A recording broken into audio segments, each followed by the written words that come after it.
All right, we're going early in the week with our guy, Mike LaTulip, because that's a big game to talk about. Illinois falls to Iowa 81-79, snaps the Illini's 5-game win streak in the series. So, Mike, I'll just throw it to you. What lost Illinois that game, and what's your big takeaway? Well, first things first, it was a hell of a college basketball game. Just two teams that I thought showed a tremendous amount of resolve throughout. Iowa's a team, they don't let you breathe when you have a lead. They just don't. And if you want to ask me what lost the game, it was the fouls. Yeah.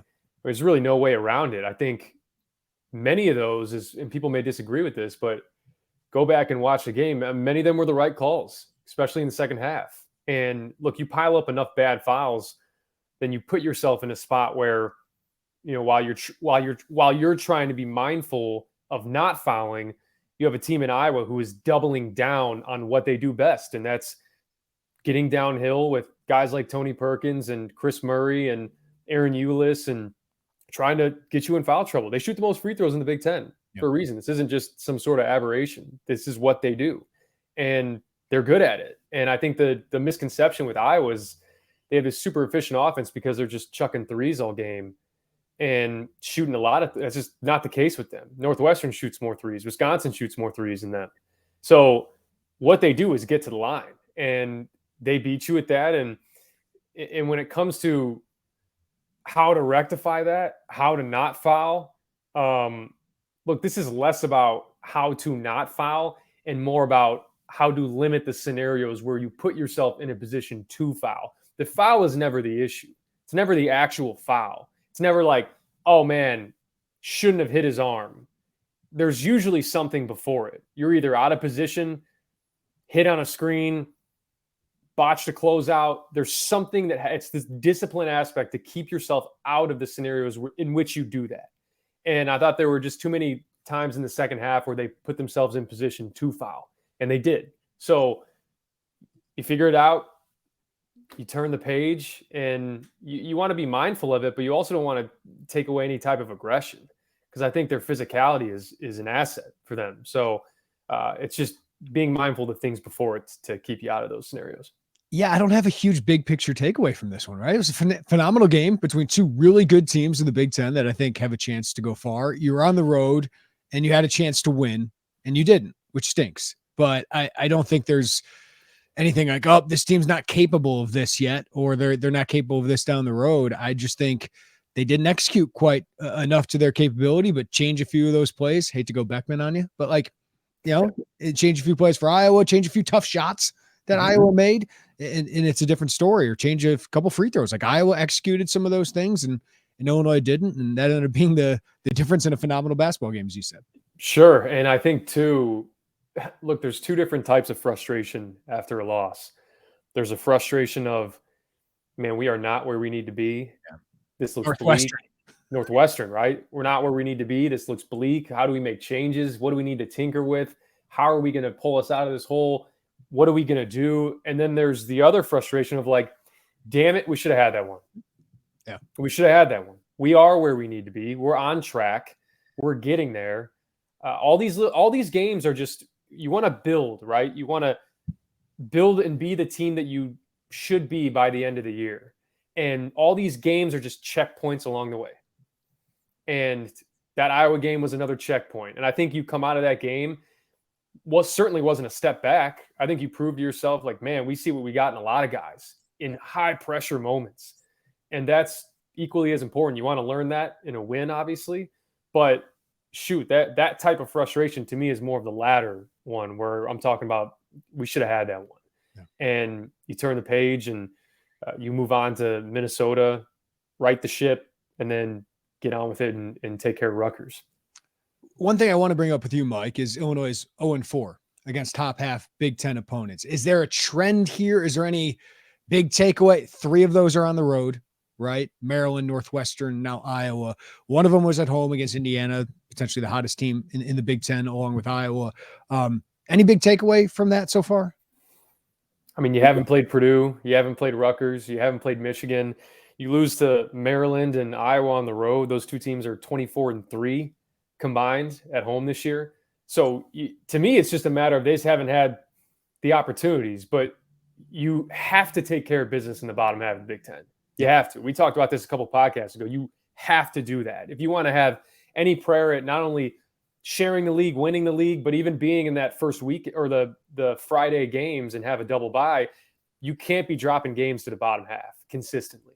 And they haven't done that. And so you take care of business there. And then now you're going to play these teams in a much better position than you would have been if you played them at the end of December or early January. So I think it actually works out for them in that scenario. Now I still have to play the games, but I don't buy into this notion of a couple things, right? I don't buy into the notion of they haven't played anybody. I mean, they beat UCLA in Texas when they were probably a worse team in a worse position. So they can beat elite level teams. That's not an issue.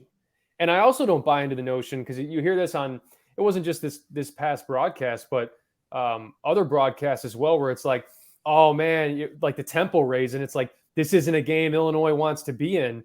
That's BS.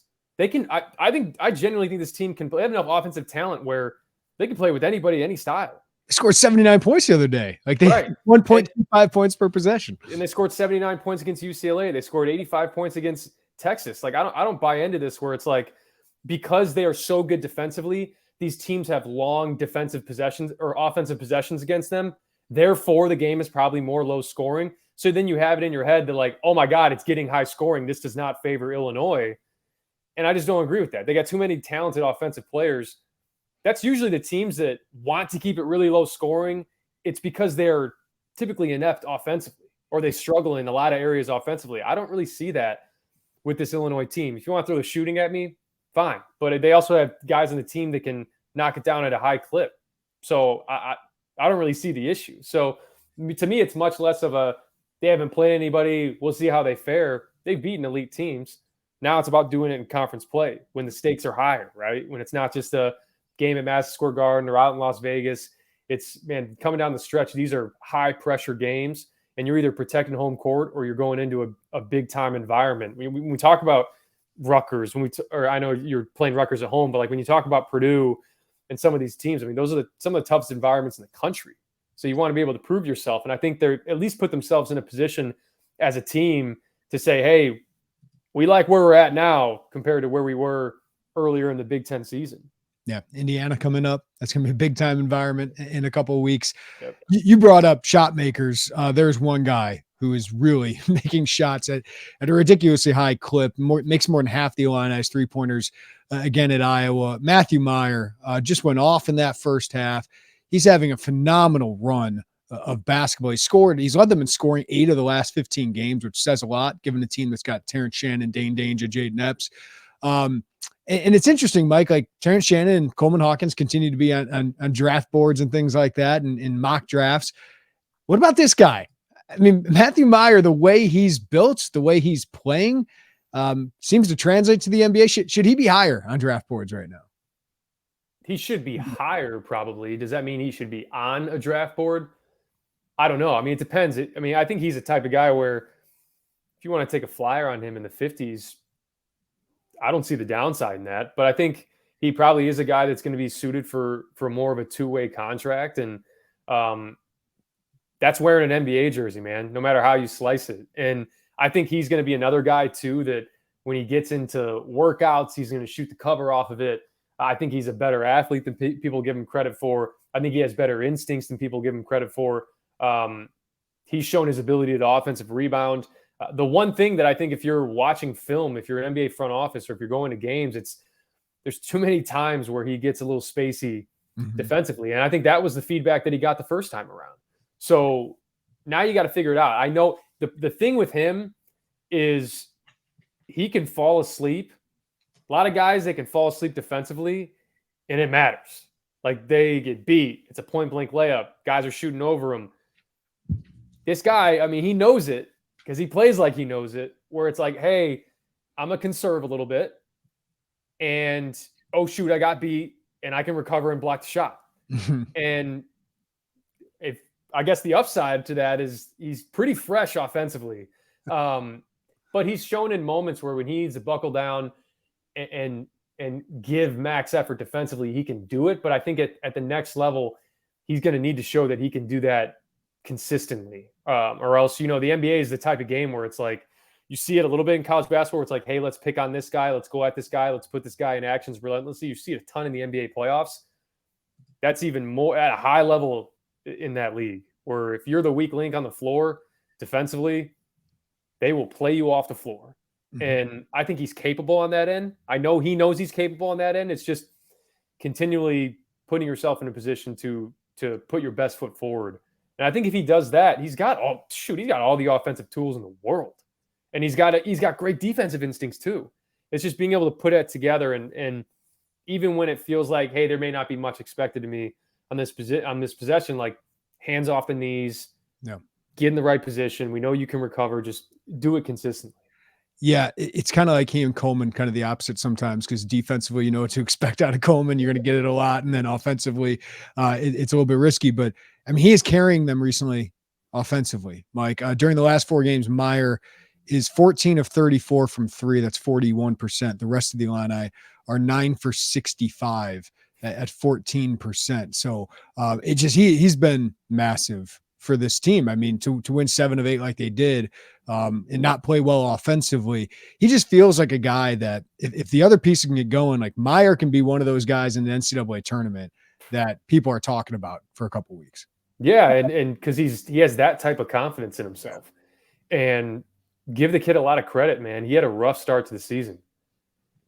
Getting shelved a couple times in games and just wasn't right defensively, wasn't making shots, wasn't really moving the ball. And I think his patience, not feeling like he has to rush to get his production, that his patience has paid off. He can take 9 shots in a game, 10 shots in a game, and have equally, if not more impact than when I felt like he was forcing it earlier in the season. And give the staff a lot of credit. I think Underwood's gone to him a ton where, hey, we recognize what we have. We're going to put you in those wedge actions. We're going to do the stack action, pop you up to the wing, and we're not going to overcomplicate things. You're too talented offensively. You're too good in ball screens for your size. You're too good catch and shoot. And we are going to pick on the defense because of your skill set. And they've played to that. And he, sometimes a coaching staff will say, hey, we're putting this trust in you. We're going to play to your strengths. And a guy can run wild with it and go rogue. And he's shown that at times. But some of his rogueness is what makes him really good. If he was super conservative or second guessing, like, is this the time? Is this not, like, he'd be half the player he is. So to me, his emergence and his kind of, hey, man, F it, let it fly. I think that's kind of permeated to the rest of these guys where, maybe it shouldn't be F it, let it fly for some of these guys. Be more selective. But that mindset of like, let's just grip it and rip it, man. That's what you need. It can get too tense in conference play, and you can kind of paralysis by analysis with the scout and this and that. Like, you need a guy who just can provide some relief on that end, not only just maybe in the huddle, but a guy that, man, plays broken down. It's 76-73 on the road and ball almost gets picked off, and Matthew Meyer just spins right into a 3 where you could look at it as an ill-advised shot, but it's not for him. Yeah. And it's impressive. And for him to be able to do this and also elevate other parts of his game, I think if he's not good defensively, they can't be as good defensively. If he's not as willing to be a passer like you've seen, then they're not as good offensively. So that all ties in for a guy with that type of usage. If he's going to make it about himself or clearly show that he is going for his production, you can't cap out. You can't hit your ceiling as a team. And he deserves a lot of credit for playing a major factor in them doing that. On the flip side of this, you've had 2 veterans struggle in a small sample size here. But the last 3 games, Terrence Shannon, 30 points on 10 of 29 shooting. Coleman Hawkins, 21 points, 3 for 16 shooting.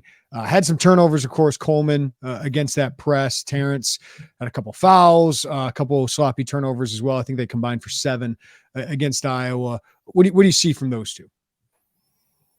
Yeah, not a lot of panic on my end with them. I think they are offering so much on outside of the things that you see on the screen here with their box score and points and field goal attempts and field goal percentage. I think Terrence, particularly late in the game, there were some fouls that I think you probably want to have back, but Connor McCaffrey's sitting on that left hand, and they're, Illinois is drawing up plays for him to get to that left hand, and for him to say, hey, man, I'm going to reject you here, and I'm going to go to my less dominant hand and get to the bucket. He had the and one, and then he got to the free throw line and got 5 points out of that in a really pivotal part of the game. He knocks down his free throws. Like, those are all things that, if you can't rely on a guy, or that guy doesn't have the confidence to do those things, that's probably not even a 2-point game. I mean, he was a big reason why that was close. Now, of course, 3-point game, you're looking for a foul. He's got to make the layup there. Like, he's got to be a little bit tougher, finish that, worry about the contact afterwards. But he puts you in a position to be there. And I thought his defense, he had a lot of effort. He had times where he was on Murray. He had times where he was on Perkins, two guys that kind of had it going at different times. And I thought he was solid. He offers a lot. And then Coleman Hawkins, like, if you want to point to 0 for 7, I know he struggled offensively in the previous game as well. If you're trying to, if and I'm not saying you, I'm saying I hear a lot of people that are trying to define him as a player because of that. Like, I just don't want to hear it. He was going on the glass, man. Like, he's given so much effort on the glass, got huge points at the free throw line. Wish he made a couple more free throws. Wish he wouldn't have taken some 30-foot 3-pointers. Sure. If that's your grievance, he is irreplaceable on this roster. That's the main point. If your grievance is him pulling up on a fast break from 29 feet, I'll give you that point. No question. He's got to be better there. And Ty Rodgers let him off the hook with the tip-in. He had another one that was deep with 13 seconds on the shot clock. He's got to put himself in a position as a guy that's shooting a lower percentage right now to give himself a chance to make higher percentage ones. And that's what he needs to improve on.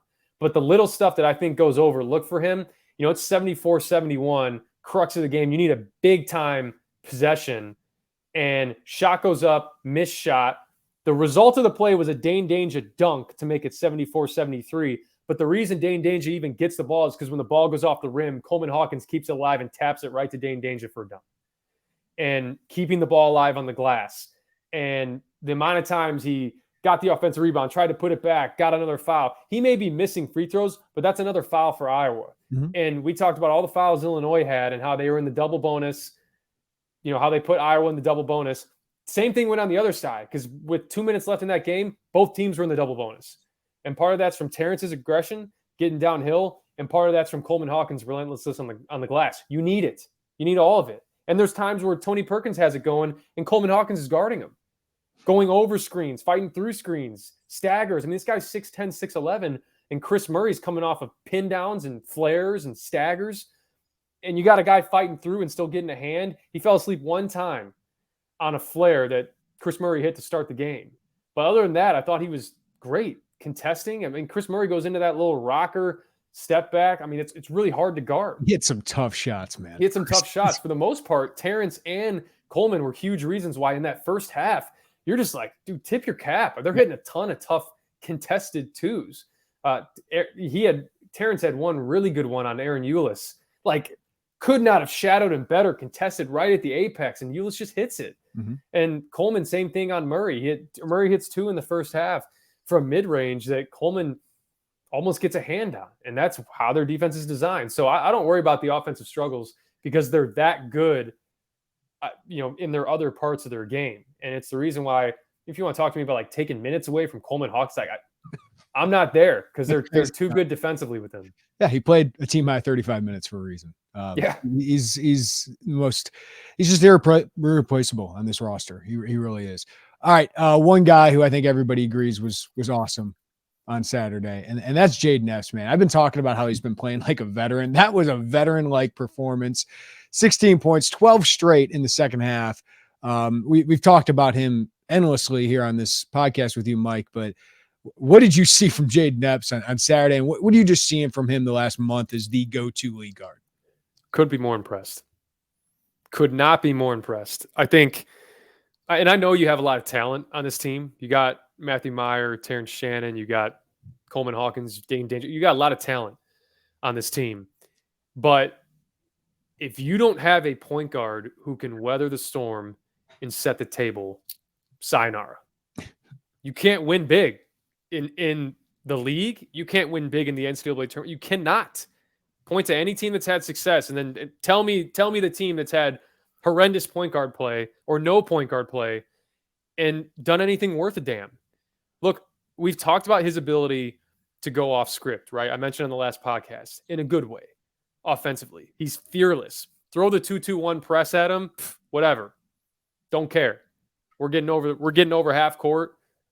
No panic. Set the table. Let's run some stuff. Right? But more importantly than all of that is the fact that this dude is not just treading water defensively. Mm-hmm. He's not just treading water. His discipline, his ball pressure, you stick him on a shooter, he's locking and trailing. And in a game that was riddled with fouls, this dude had one. Pressuring the ball, getting into it, getting over screens, one foul. Ulis was a non-factor. Ulis was a complete non-factor. He had Sanford on a couple possessions. He had Dix on a couple possessions. You can put him in different spots. And look, you need 5 guys. If you want to be an elite defense, you need 5 guys. And weak links limit you. And freshmen are typically weak links. He is not that. He's not. Like, look, when you pressure the ball like he does, when you guard the yard like he does, then you allow all this length and all this size and versatility that we talk about. You allow them time to come over and do what they do. Enough time to recover or help from the weak side or offer help in the gap. That is because of his ball pressure and because of how he guards his yard. You cannot be the defense that you are without him. Blocking shots, you hear it all with this defense, and they do that, and they do it at a high level, and it contributes. But if you have a guy on the floor that cannot guard the ball, that doesn't have ball pressure, that is the weak link, don't talk to me about an elite defense. He's a big reason for that. I love that you're bringing this up after a game he scored 16 points, Mike. Yeah, that's great. Like, he can do that. We know Jayden Epps. Like, no one's seen him do what he does offensively. I'm impressed just how stoic he remains and how his belief in himself and in big moments. Man, I can go on a run myself. You're going to have to really sit down and guard me. I'm going to put pressure on you. But we kind of know that about Jayden Epps. Yes. That was his reputation coming in. Like, this dude can fill it up. He can score at a high level. This stuff, freshmen that cannot guard do not play. I don't care where you're at, especially at this level. But Jayden Epps, man, he is as important as all those other guys defensively. Because at times, if he's guarding the point guard, he is your point of attack. And if he's pressuring the ball and making it really hard for them to get into their stuff, now that length on the wings can push stuff out more, right? The entry pass gets more difficult, right? You're not getting beat in a straight line where guys can't come over and deflect and contest like these guys do. That's him, man. That's him. And I'll say not only just him, that's Sincere Harris too. Mm-hmm. That's Ty Rodgers, but especially Jayden Epps. When you're playing 30 minutes a game, shoot, you better be good on that end. And he is. Yeah. I love it. That's all I'll say. I'm sorry. I'm sweating because it gets me so excited. Ty Rodgers too, man. We continue to see it and build. And that was probably the biggest game he's played a big role in, or one of them, on the road, to play like he did, to be as aggressive offensively as he did. I know he had foul trouble in that second half, but I know I keep asking about him, but he keeps stacking it a little bit here, Mike. And he keeps coming off the bench earlier and earlier. First this time. I think he was first this time because he has a way of setting the tone with that second unit. He just does. And look, not a lot of teams would have the luxury if a Meyer or a Shannon gets in foul trouble to put a guy with that type of instincts and defensive ability on the floor. And now I think he's being able – now there were some bonehead turnovers. Yeah. That's just ones that I don't think will be the norm for him. I mean, he throws it to literally nobody in the corner. Mm-hmm. He breaking the press. He just kind of gives it up in a tough spot. But look, I think he is continuing to get better. And ability to finish around the rim. He could have done it again, but instead he finds an even better one. He could have had a contested reverse layup, but let's get Matthew Meyer in a catch and shoot by the Iowa bench for a 3. Like, his instincts are just so good. And I don't know how you couldn't be in love with this kid as a staff. And the trust is building. We've mentioned that time and time again on this podcast. And he's earned it. He's earned it. And he's earned it specifically at the defensive end. But if he can continue to make good decisions offensively, you make it you make it really hard to take a guy like that off the floor. This team could really use Luke Goody, right? I mean, they could really use a 3-point shooter coming off that bench. But as expected, Mike, he didn't play at Iowa. We'll see what happens this week, but there's just got to be a gear up for him, right? Like this, Brad Underwood was saying he's had like 2 5-on-5 practices before that game, and he was asking for oxygen after one of them. You talked about it last week, the expectations with him. We'll see if he can get in the game this week. I think that's the first step, right? It's just getting in the game, getting up and down the court. Well, the hope is that if you play a team like Minnesota, that you take care of business and you can put him in a less pressure-filled environment.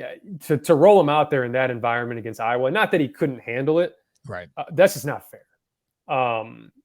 That's just not fair. I think he still needs time to ramp up, get his wind, because it's even more. I mean, people always think, man, you got to be in good conditioning and you can go run a 5-minute mile. It's hard to prepare for the environment because it's your mind that runs the most that actually ends up tiring you out. It's less the physical stuff. It's that combination of thinking and moving. It's why basketball is such a hard sport, to try to come back in and get reacclimated, because there's so many parts that you have to be on cue with. So there's going to be opportunities to throw him in there and see what you got. But look, if he was going to play last game, he would have played. I mean, you had enough foul trouble to throw him in there. So there was no way he was playing last game. And even more so in, like I said, in that type of environment.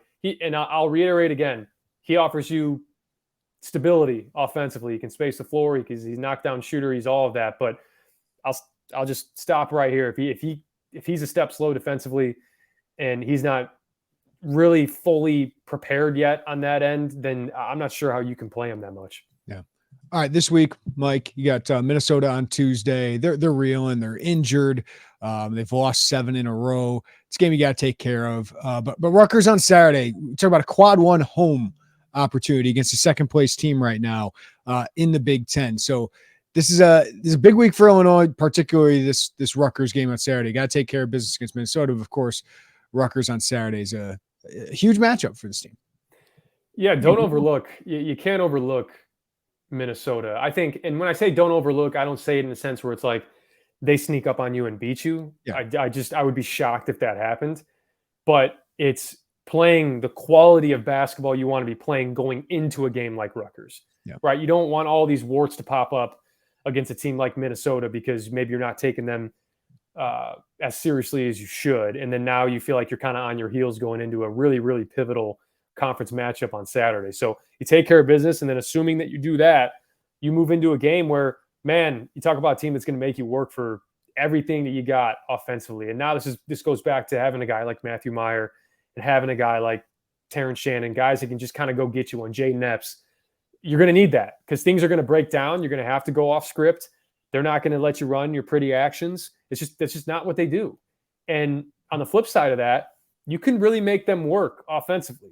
This isn't the most potent offensive team in the country. I think it's there's a reason why they've been able to kind of be who they are.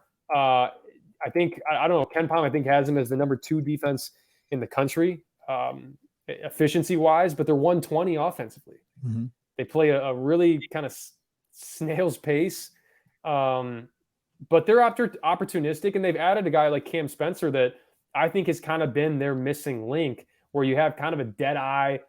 You foul me, it's 90+% from the line, shooting 45+ from 3. But the guy, I think, is also, I don't know if he's still leading the conference in steals, but he was at one point. So you clearly see there's a reason why they went out and got him. And it's not just because he's a good shooter. But even factoring in his 40 whatever percent, I think it's 42% now. They're a 32% 3-point shooting team. So much like Illinois, not a great 3-point shooting team, but it doesn't matter because teams are shooting 29% from 3 against them and 43% inside the arc. For good for 13th in the country. So they do all of it defensively. So you can't get discouraged, and you certainly can if they jump out on you and take a lead, start saying, man, let's get this back with 3-pointers. Let's get this back with something that is not our strength. Mm-hmm. You got to be mindful of that. That's Iowa got down and said, hey, we're doubling down. We're driving more at you. We're getting more downhill. We're going to get to the free throw line. Meyer, Shannon, Epps, those are 3 guys where it's like, get your head down, and get downhill. Try to get two guys to commit. Now we can get inside out, more higher percentage 3-point looks. That's got to be the game plan. But you got to get quality looks against this Rutgers team, and you can't get discouraged if those quality looks don't come in the first 15 seconds of the shot clock, because more than likely they won't. Yeah. So, and you also can't rush like you did against Virginia, where it's like, we may not get another good one, let it fly. Like, you just be economical with it, be selective, because you're good enough defense to limit them offensively. But don't rush into bad ones where you don't have rebounding position. Now they're getting out, because they'll run on the fast break when they have it. And you don't want to give them free ones on that end, because they're good enough defensively to make you pay for that. 6-way tie for third place in the Big Ten. Illinois is a part of it. Rutgers just 1 game ahead.